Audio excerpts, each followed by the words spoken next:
Bonjour Pierre-Yves. Bonjour Valérie. En ce moment, les gens ont plutôt envie d'avoir des maisons Oui. avec le Covid et certains cherchent à construire. Oui. Donc quand on achète un terrain à bâtir, j'imagine qu'il y a des pièges qu'il faut éviter. Tout à fait, tout à fait. Vous avez, j'imagine, souvent eu des cas on a eu des avec cas, des problèmes, tout à fait, avec des contraintes.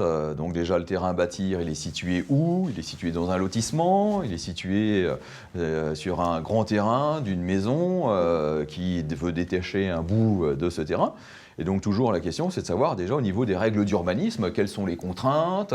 Éventuellement, on peut être dans des zones où les constructions sont limitées en hauteur, on peut avoir des retraits par rapport à la rue, ce qui crée des contraintes et peut-être pas pouvoir réaliser le projet que l'on envisage. Donc comment on fait? On se renseigne avant? On peut se renseigner par rapport au plan local d'urbanisme, se déplacer en mairie. Après, quand on va construire une maison, souvent on va avoir un professionnel, un architecte ou autre, ou un constructeur de maison qui va être derrière.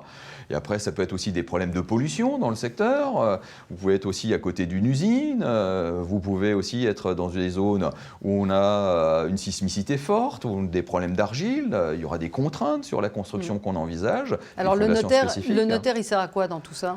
Il essaye de réunir tous les éléments utiles pour, dans le cadre de la vente, informer l'acquéreur de l'environnement du bien, des contraintes, sachant qu'on préconise quand même, lors d'un achat, d'avoir pu obtenir parallèlement un permis de construire qui va permettre de s'assurer que le projet envisagé par l'acquéreur va bien pouvoir être réalisé. Très bien. Merci beaucoup Pierre-Yves. Merci.